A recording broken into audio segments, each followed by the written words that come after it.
noches, para el que no pude saludar. Damos gracias a Dios por permitirnos compartir la palabra de Dios. Nos compartía en primer lugar Lautaro lo importante y qué responsabilidad de ser ciudadanos ilustres, ¿no? del cielo, hijos del Rey, y comportarnos de esa manera, ¿no? Y llevar esa responsabilidad.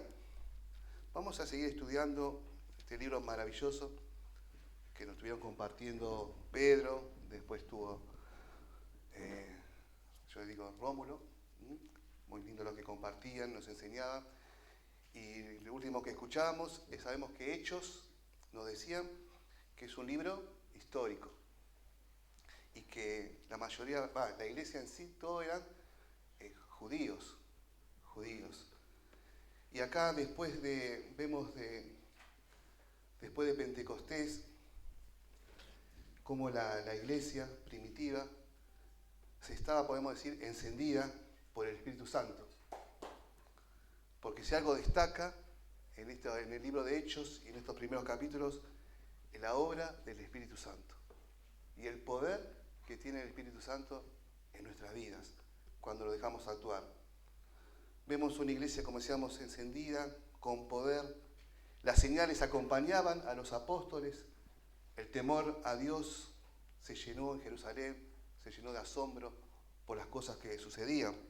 Como dice Hechos 2:43, pues vamos a leer este versículo. Y sobrevino temor a toda persona, y muchas maravillas y señales eran hechas por los apóstoles. Una de esas señales, una de esas maravillas es la que vamos a considerar esta noche, en el capítulo 3, sobre la curación del cojo. Entonces vemos la iglesia estaba llena, encendida, había señales, estaba el pueblo de Jerusalén con temor, lleno de asombro por lo que estaba sucediendo. Y también vemos, como nos enseña Romana a nosotros, a los hijos de Dios, que en lo que requiere diligencia, nos llama a que seamos fervientes en espíritu, sirviendo al Señor. El Señor quiere que en lo que se requiere diligencia en su servicio tenemos que ser llenos del Espíritu Santo. Venimos entonces del capítulo 2, donde 3.000 personas, 3.000 almas, también fueron añadidas en un solo día. Y la iglesia comenzaba a vivir en unidad, como veíamos, en oración, en comunión, en la enseñanza, el repartimiento del pan. Y en este contexto maravilloso, mientras la obra de Dios se seguía expandiéndose, y yo veía cómo se cumplía algo que se dice en Mateo. En Mateo el Señor Jesús dijo que ustedes me serán testigos, ¿en dónde? En Jerusalén, en Samaria y en Judea. Y acá había un orden correcto. Los primeros que el Espíritu Santo estaba alcanzando era Jerusalén, a todos los judíos. Y seguramente por medio de ese grupo de 3.000, después de 5.000, se iba a encargar de esparcir el Evangelio. Y gracias a Dios que estamos nosotros acá, que fuimos alcanzados por el Evangelio de Cristo. Entonces, yo me imaginaba, y todos nos imaginamos, como 3.000 en un solo día por la predicación del Evangelio, pero todo como nos compartía Rómulo.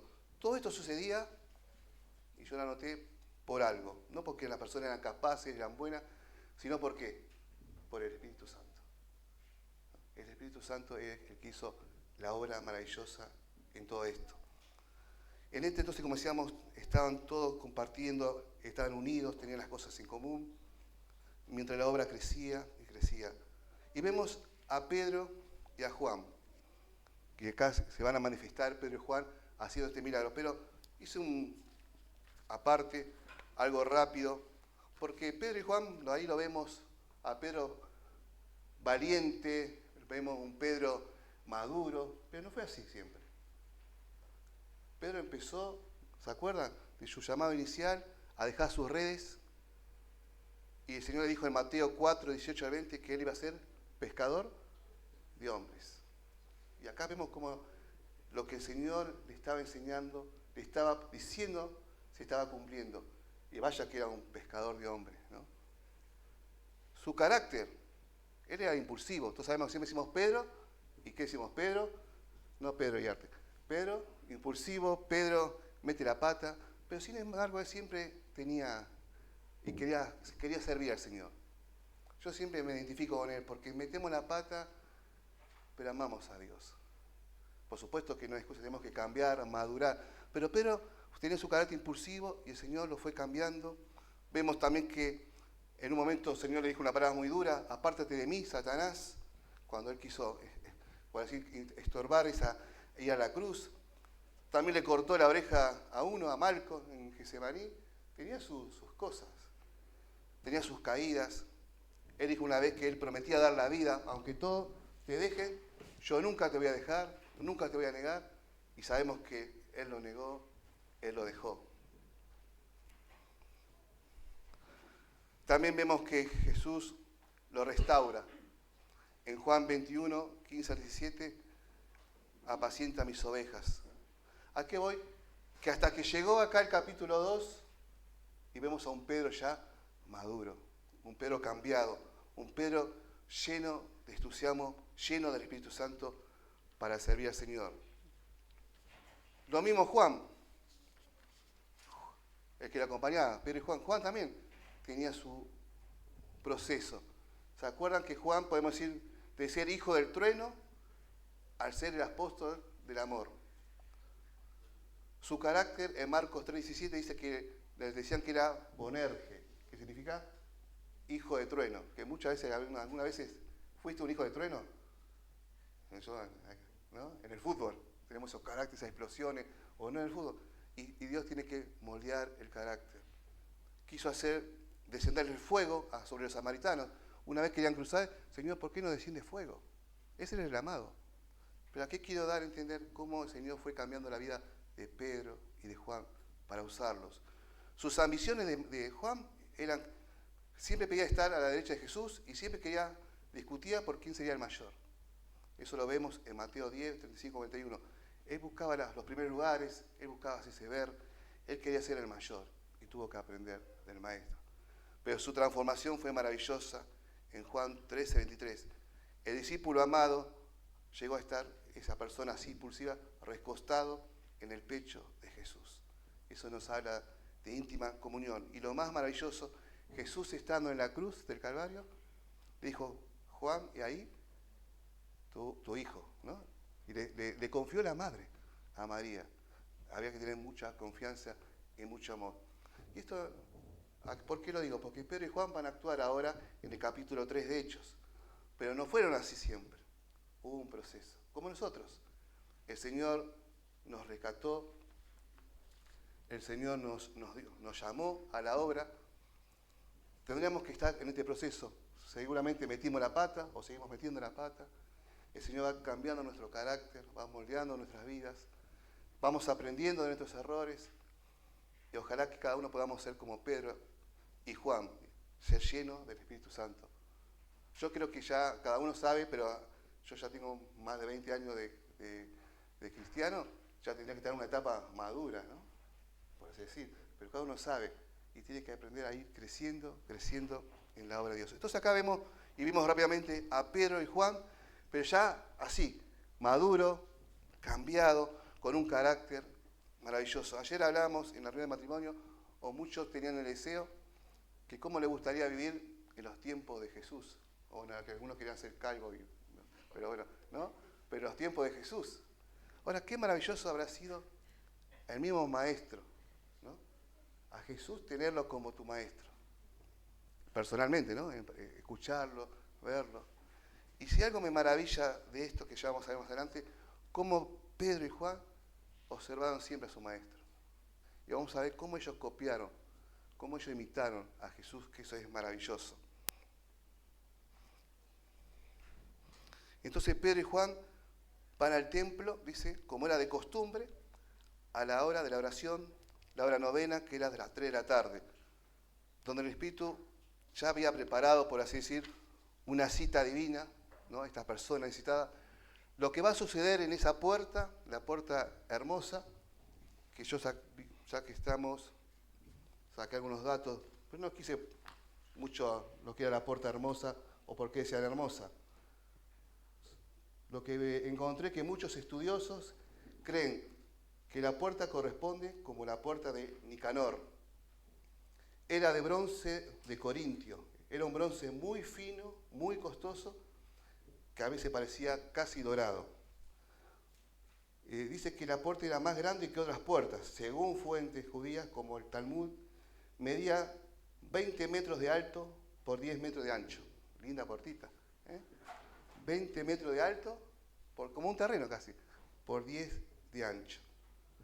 Y según dice que había, pues esos son datos que puede ser cierto o no, pero yo lo saqué de un comentario, y según dice que superaba en la belleza incluso a las puertas de oro y plata, ¿no? En ese tiempo el bronce de Corintio se ve que era un material hermoso y muy caro.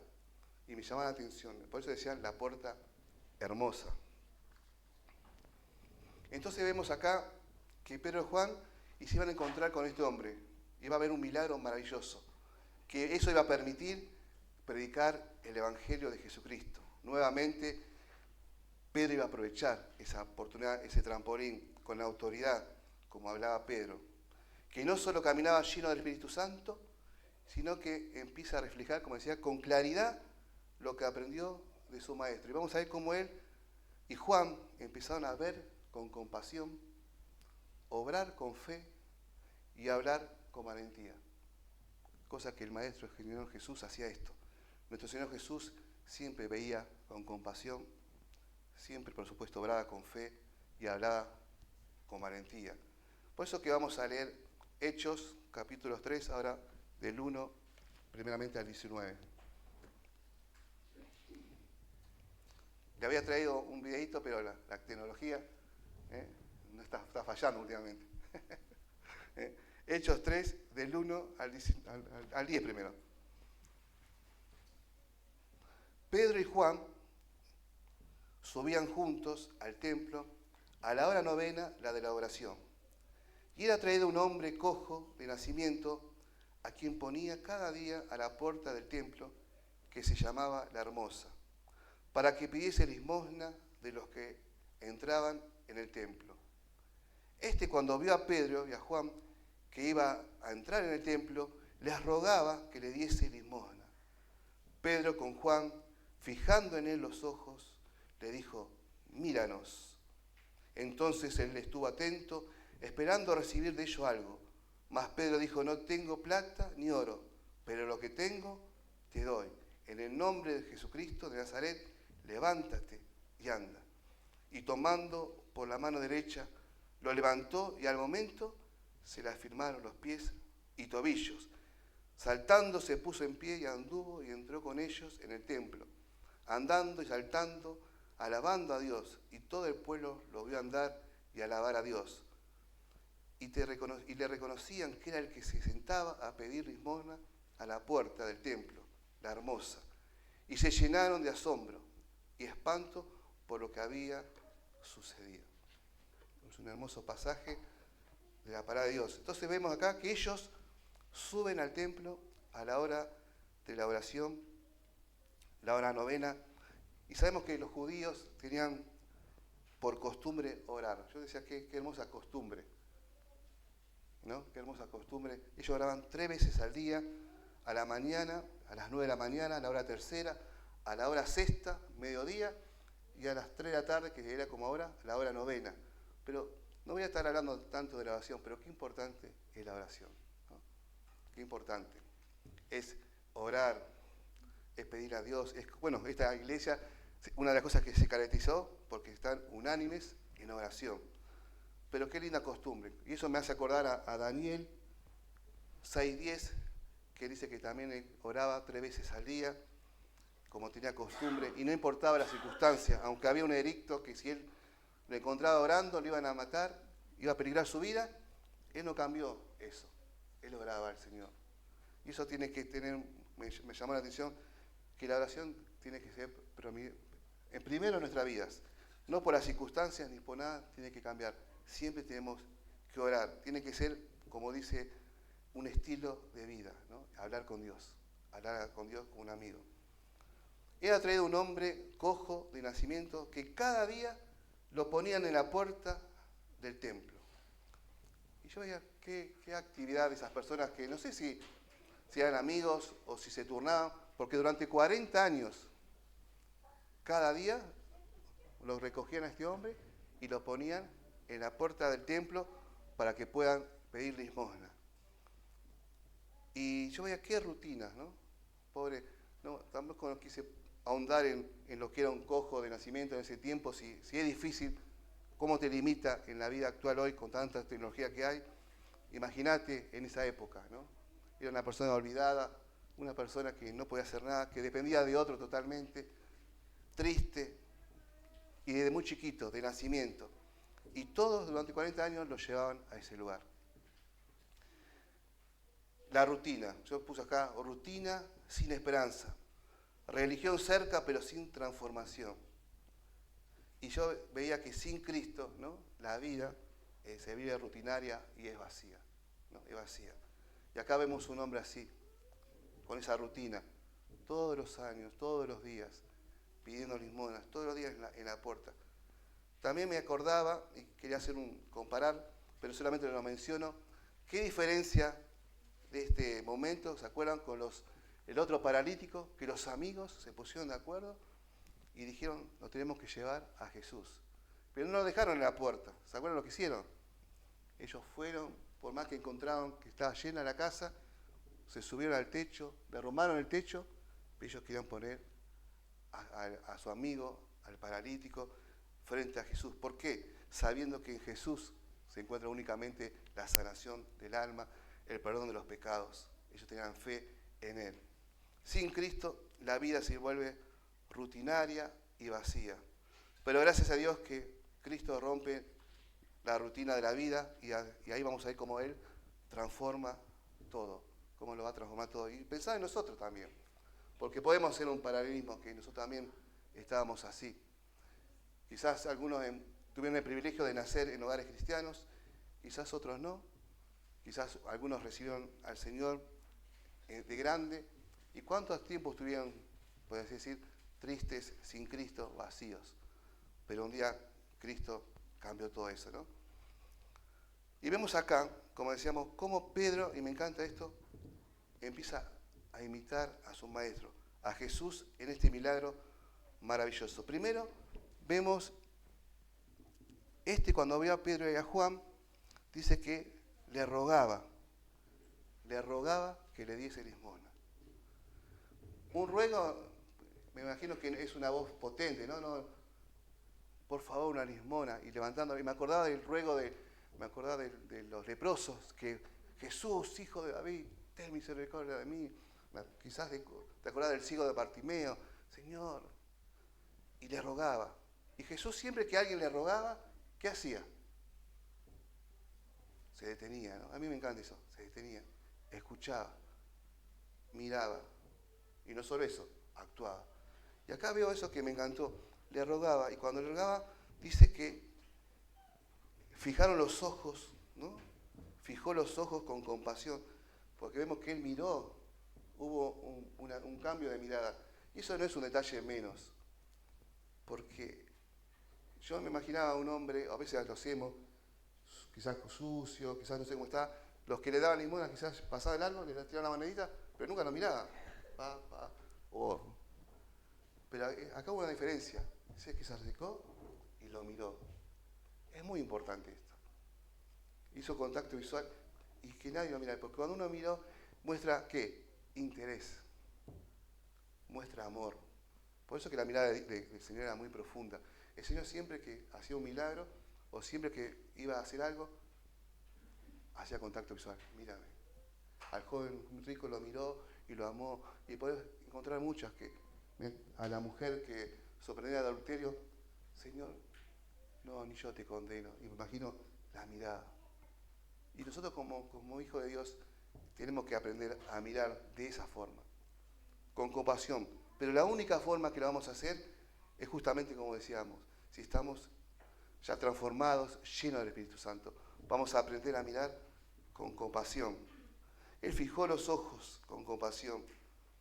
no pasó de largo, como muchas veces podemos hacer. Él habló con autoridad en el nombre de Jesús. Dice que también le tomó de la mano derecha, acción de fe. No solo dice, sino que actúa. Y el resultado maravilloso es adoración, ¿no? Y testimonio a que resultó este gran milagro de Dios. Y la mano derecha en la Biblia es símbolo de fuerza y autoridad y de comunión. Vamos a ver algunos versículos, que también ese detalle importante. Pero vemos cómo Pedro, yo veía en un videíto el milagro que hacía Pedro y el milagro que hizo Jesús cuando curó al hombre de hace 38 años, no podía, estaba enfermo, y el Señor le pregunta, ¿quieres ser sano? Si vos lo ves, lo comparás y aún la vida, es igual. Y eso me llena de ternura y de amor, de qué hermoso es aprender del Maestro. Y cuando tuvo que actuar, lo hizo como el Señor Jesús. Y ya también vamos a ver que cuando tuvo que hablar, y como Él habla en la palabra de Dios, lo hace como el Señor Jesús, con autoridad, con valentía, como decimos, sin pelo en la lengua. Pero vamos a ver esto que te tomó de la mano derecha, Isaías 41:10, para apoyarnos en un texto. Isaías 41, versículo 10. Dice, no temas porque yo estoy contigo, ni desmayes porque yo soy tu Dios, que te esfuerzo, siempre te ayudaré, siempre te sustentaré con la diestra de mi justicia, con la derecha de mi justicia. Y también dice el Salmo 16:8.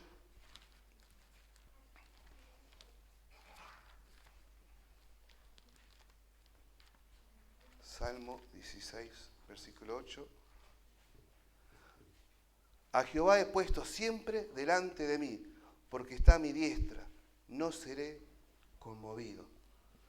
Símbolo, entonces decimos la mano derecha de fuerza, de autoridad. Y Dios nos permite siempre estar con nosotros, siempre nos extiende su mano derecha, su mano de amor.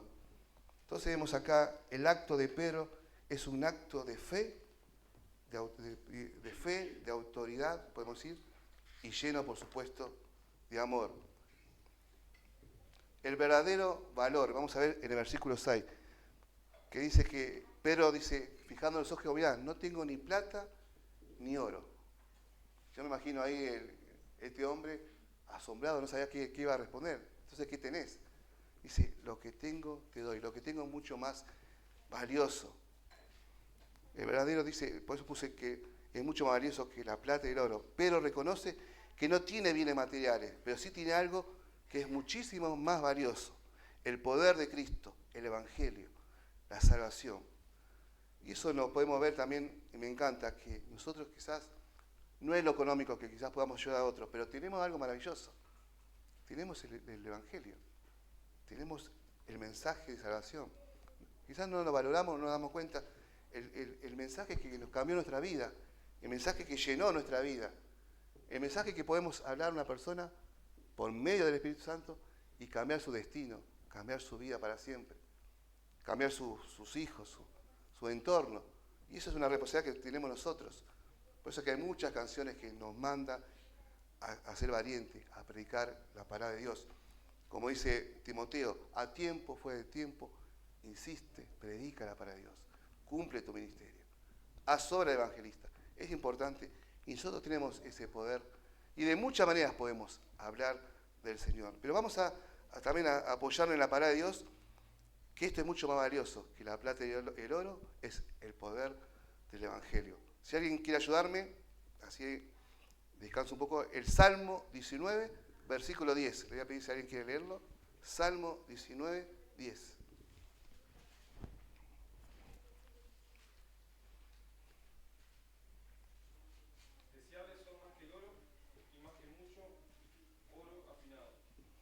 La palabra de Dios dice que es deseable más que el oro, ¿no? Más de lo que todo puede desear, la palabra de Dios es mejor, es más deseable, es más provechosa.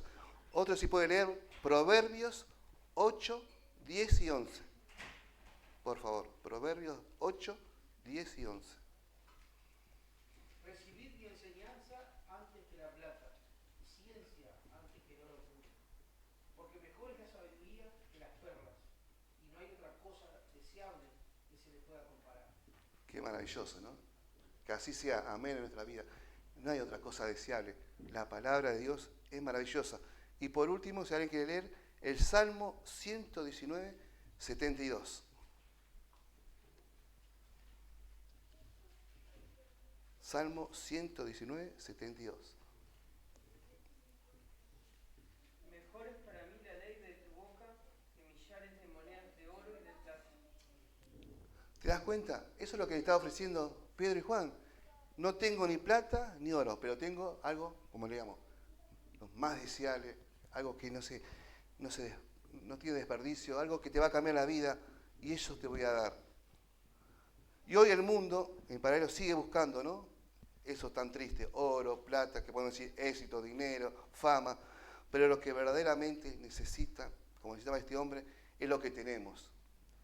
Una vida nueva en Jesús, el Evangelio. El cojo pedía esto, monedas, oro, pero no entendía que Pedro le iba a dar un tesoro eterno por medio del Espíritu. ¿No? Gracias a Dios que nosotros, a veces, que nosotros recibimos esto. Nosotros recibimos la palabra de Dios y tenemos que darle gracias a Dios cada día que usó personas para poder compartir esto maravilloso que cambió nuestras vidas. Pero todo en el nombre de Jesús, ¿no?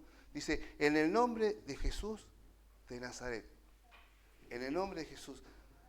No es que salga una fórmula mágica, ni que no, pero todo en el nombre de Jesús se hace las cosas y tiene que hacerse como dice la palabra de Dios. Toda nuestra vida debe ser vivida en su nombre.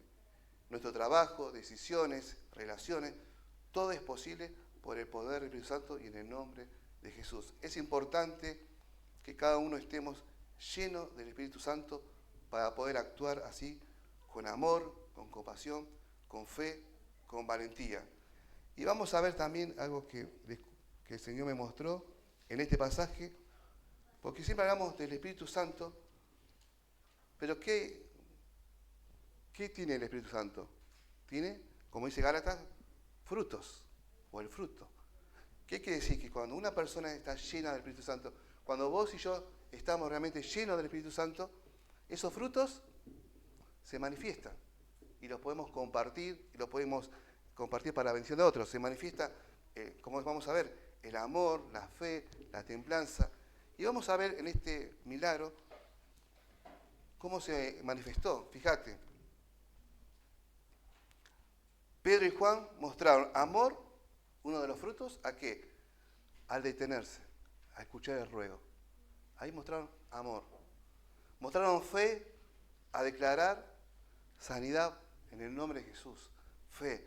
Mostraron bondad ¿al qué? Al extenderse su mano derecha. Mostraron gozo.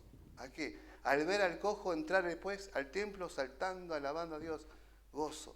Paciencia y valentía al predicar la palabra de Dios. Ahí vemos cómo en esto se manifiesta el Espíritu Santo y da sus frutos. Y así tiene que ser en nuestra vida. Yo creo que la diferencia ese día, dice que Pedro y Juan, como era costumbre, fueron al templo a orar. Pero había una diferencia. Como veíamos todo ese cambio, ya estaban llenos del Espíritu Santo.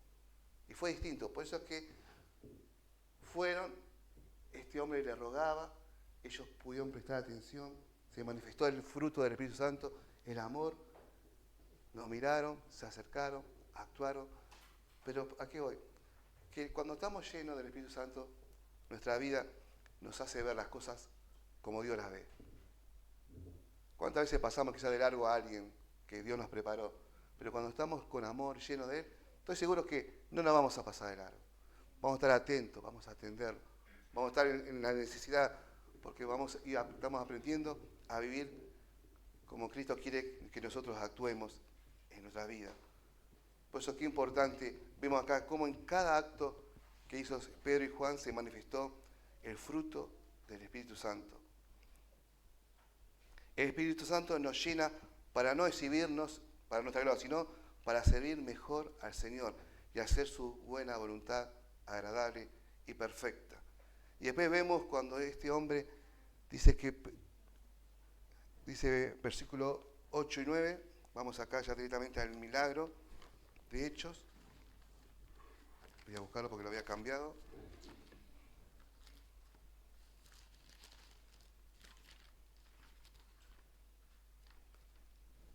Hechos. Dice la palabra de Dios, 8 y 9. Y saltando se puso en pie y anduvo y entró con ellos en el templo, andando, saltando, alabando a Dios, y todo el pueblo lo vio andar y alabar a Dios. Eso es lo que hace el Señor en nuestras vidas. Y cómo usó a Pedro y a Juan, ¿no?, para lograr este maravilloso. Porque no es que Pedro y Juan tuvieron poder, sino que en el nombre de Jesús, solamente en el nombre de Jesús, hizo posible este milagro, que Dios usó justamente a estos hombres de Dios. Y vemos acá a este cojo sanado que tuvo una gratitud inmediata. Apenas recibió, dice que glorificó a Dios, se puso de pie, empezó a saltar y a alabar a Dios. Y estando sentado en el templo, ahora estaba adentro del templo, alabando y cantando a Dios.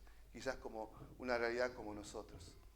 Que quizás por mucho tiempo estuvimos fuera de las cosas del Señor, ajenos a la vida cristiana, tristes, sin vida, vacíos, pero un día que el Señor llegó, nos eligió, le recibimos, glorificamos a Dios y tenemos que hacerlo siempre, saltar, alabar a Dios por el cambio maravilloso que solo Él lo puede hacer, solo Él lo puede hacer.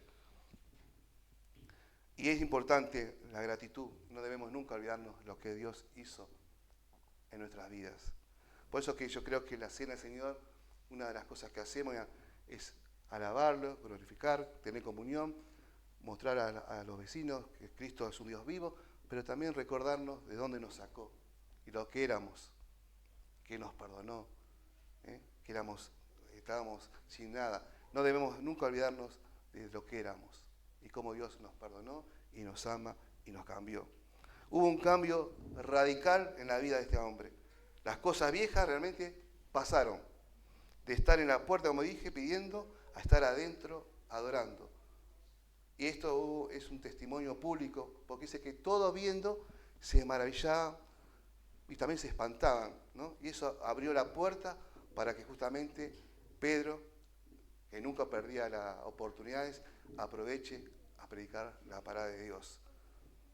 Y así tiene que ser nuestra vida. Nuestra vida tiene que abrir puertas para la predicación, no para que se espanten, no para que digan tristemente, como a veces, para ser un hijo de Dios, ser como vos, no, eso que es triste, ¿no? Que llega a decir, o para ser como los cristianos, ¿qué responsabilidad? Tendría que ser lo contrario, que la gente pueda ver nuestras vidas y decir, me gustaría ser como Gustavo, como Damián, como Marco, me gustaría, o qué tienen. Porque acá se espantaban y siempre los religiosos, me llama la atención, siempre vienen ponerse contentos que alguien se curaba, se enojaban. O quién te curó, o cuestionaban. Y los que estaban así decían, no importa, lo único que sé, que yo no veía, ahora veo, que yo no caminaba, ahora camino, y glorificaban a Dios, ¿no? Y daban testimonio que nuestra vida pueda ser un trampolín para poder dar testimonio, o que nos pregunten. Yo, gracias a Dios, tuve la posibilidad en estos días, en el trabajo, a todos los guardias, ya le he hablado y bueno, le agradezco que a veces te preguntan algo, es como cuando te preguntan algo, es como, viste, vos te refragas, ya que me preguntaste, se aprovecha la oportunidad de dar esto, el Evangelio, ¿no? Lo más valioso que tenemos. Y vemos acá que frente a todo se maravillaba y todo dice que fueron, vamos a leer otros versículos. Versículo 10 dice, y le reconocían que él era el que se sentaba a pedir limosna a la puerta del templo de la Hermosa. Y se llenaron de asombro y de espanto por lo que había sucedido. Y teniendo asidos a Pedro y a Juan, el cojo que había sido sanado, todo el pueblo atónito concurrió a ellos al pórtico que se llama de Salomón.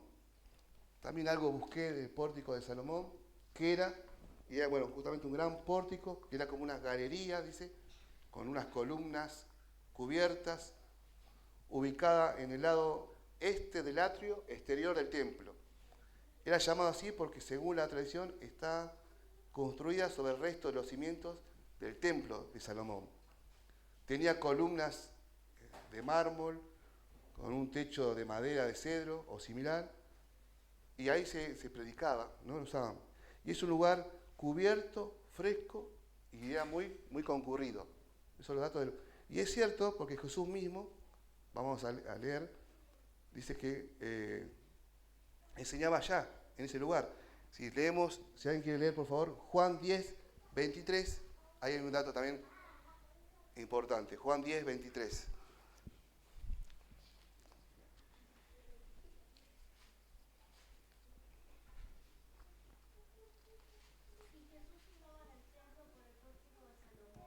Muchas gracias.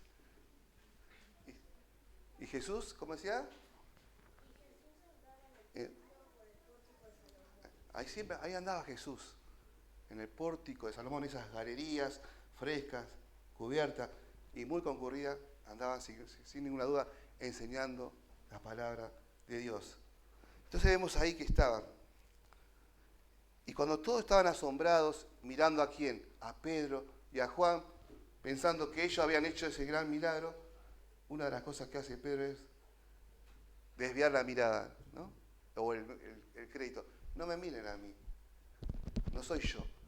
Y ahí empezó Pedro a predicar la palabra de Dios. Y por eso quiero ver simplemente en este pasaje, ya le voy a dar tarea a los que le toquen, el otro si quiere volver a tocar con más profundidad, pero yo lo que, siguiendo una línea, un consejo que me dio acá Pedro, un maestro, siguiendo una línea, solamente voy a hablar de la predicación de Pedro, cómo él usó elementos que nunca deben faltar en la predicación y que él justamente, viendo al Maestro, a su Señor Jesús, caminó como discípulo, aprendió de él. Y que nosotros como hijos de Dios tampoco debemos sacar esto de la predicación de la palabra de Dios. Primero vemos que en el versículo 2 y 13, que él no se atribuye la gloria, sino que pone los ojos que en Jesús, Él, el autor de la vida, Él le hacía esa cosa. Y es una muy buena enseñanza. Nosotros somos simplemente instrumentos inútiles que por la gracia de Dios nos usa en su misericordia, en su amor. Todos los méritos, todo lo que somos y tenemos es de Él. Sea lo bueno y aún lo malo. Todo es por Él. Todo es por Él. Y Dios nos permite, aún en nuestra miseria como hombres que somos, pecadores, tener este privilegio de compartir la palabra de Dios. Pero la gloria y la honra siempre es para el Señor. Nosotros somos, por la gracia de Dios, siempre instrumentos. Por eso, porque esto también, ¿no? ¿Cuántos hombres, predicadores, vemos que se saltan, ¿no? Y son ellos. Sabemos nosotros, gracias a Dios, que así no tiene que ser. La gloria es para Dios. Dios en su misericordia nos use. Entonces, no se atribuye la gloria. Otra cosa es la exposición del pecado. Versículos 13 y 15. Vosotros entregaste y mataste al santo y al justo. Pedro confronta el pecado directamente. Y eso es una cosa importante en la predicación. Y aún como yo lo he aprendido y lo estoy aprendiendo, no podemos ser livianitos a la hora de predicar a nuestros amigos. Y bueno, y sí. No. El pecado es pecado. Y tiene su consecuencia. La paga del pecado, ¿qué es? Muerte. La paga del pecado te condena al infierno. El pecado ofende a Dios. Y tiene que sentirse culpable. Tiene que sentirse para que pueda arrepentirse. Tiene que sentir que su vida, lo que está haciendo, está mal. Porque si no es pura emoción, no es el peligro que hablamos, pura levantada de mano. No, tiene que sentir que es pecado como una vez nosotros sentimos y nos arrepentimos. Y me encanta esto. ¿De quién aprendió? ¿Quién te hace acordar? Porque vos entregaste y mataste. ¿Acaso Jesús no era así? ¿Ustedes, generación de qué? De víbora y sepulcros blanqueados. Era directo. Yo me encanta eso. La predicación tiene que ser directa, confrontar el pecado, para que ellos puedan arrepentirse. Y aún en nosotros, en nuestra vida, si alguna vez alguien nos tiene que decir algo, nos tiene que confrontar. Es la única forma de cambiar, ¿no? De cambiar, por supuesto, con amor, ¿no? con amor, siempre con el fin, siempre dice, de restaurar, ¿no? De restaurar. No se atribuye entonces la gloria, confronta el pecado, el llamado, tercero, ese versículo 19, el llamado al arrepentimiento, arrepentíos y convertidos. El arrepentimiento no es opcional, sino es algo central. Porque otra cosa que se perdió en la predicación, la palabra, tenés que arrepentirte, cambiar de vida. No solo confrontar el pecado, sino arrepentirse, ¿no? Juan el Bautista, lo primero que dijo en su predicación, ¿qué fue? Arrepiéntanse y vuélvanse al camino de Dios. Hay que arrepentirse. Y eso también es algo que no debe, y que Pedro lo entendió muy bien, que Pedro iba cumpliendo como su maestro, ¿no? Confrontaba a esta gente. Le pedía que tenía que arrepentirse, volver por el camino. Otra cosa, la proclamación de Cristo. No olvidarnos que en la predicación que Cristo es crucificado, el autor de la vida, y resucitado, pero es un Dios vivo y verdadero. En el versículo 15, 18 y 26 vemos eso. Ustedes mataste al autor de la vida, ¿no? La proclamación de Jesucristo, su resurrección, su muerte en la cruz por nosotros, la promesa de restauración, que en él vamos a encontrar perdón de los pecados. Y por último, el cumplimiento profético, con versículo 22-26. Es muy importante porque Pedro comenta el Evangelio con las Escrituras, conecta el Evangelio con las Escrituras, mostrando que todo esto que él estaba anunciando, hablando, es importante siempre fundamentarlo justamente con la palabra de Dios. Y él siempre nombraba la palabra de Dios. Todo tiene que estar fundado en la palabra de Dios. Y vemos cómo, ahora yo veo esta predicación, que muchas veces no la quieren hacer porque dicen, no, ¿cómo voy a confrontar el pecado? ¿Cómo le voy a decir así? ¿Cómo no va a dar resultado? ¿No dio resultado esta predicación? ¿Cuántos se convirtieron? Dice que después, en otro capítulo, que los que escucharon esto, 5.000. 5.000 se arrepintieron, conocieron a Jesús. Y yo creo que se arrepintieron. Yo ahora entendí. Porque hubo convencimiento de pecado por el Espíritu Santo. Hubo arrepentimiento. No hubo emoción. No hubo levantadita de manos o un montón de cosas que se hacen a veces. No, hubo 5.000 personas que recibieron a Cristo en su corazón y que cambiaron la vida, ¿no? Por eso que tenían comunión, como compartía Rómulo en el último estudio, por eso compartían la cena, por eso tenían todas las cosas en común, porque se habían convertido al Señor realmente, se habían arrepentido y habían entendido. Por eso qué maravilloso es poder seguir estos ejemplos tan preciosos. En conclusión, para que Dios pueda usarnos como Pedro y Juan, como digamos, hay un proceso, no que Pedro fue así. También me emociona, ¿se acuerdan en Juan, capítulo 21? Y ya cerrando, no me fijé la hora que entré, pero Juan, el Evangelio de Juan, capítulo 21.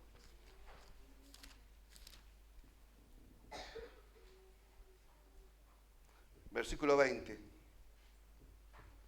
Dice, volviéndose Pedro, vio que le seguía al discípulo a quien amaba, pero vamos a ver, desde el versículo primero, del 15.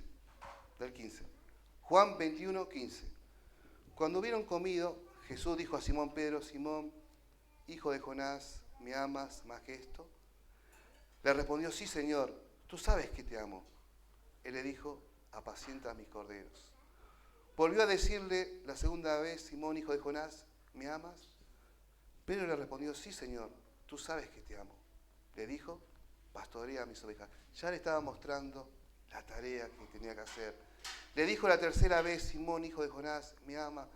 Pedro entristeció que le dijera la tercera vez, ¿me amas? Y le respondió, tú lo sabes todo, Señor, tú sabes que te amo, apacienta mis ovejas. Y me encanta esto, de cierto te digo, cuando eras más joven te ceñías e ibas a donde querías, mas cuando ya seas viejo, extenderás tu mano, te ceñirá otro, te llevará a donde no quieras. Esto dijo dando a entender con qué muerte había de glorificar a Dios, y dicho esto, añadió, sígueme. Ya en estos momentos el Señor sabía ¿no? En su soberanía, cómo lo iba a usar a Pedro. Y le dijo, Pedro, un día alguien te va a guiar, te va a tender la mano y hablar del Espíritu Santo y te va a mandar y te va a empezar a guiar por donde tenés que ir. Vos solamente seguime.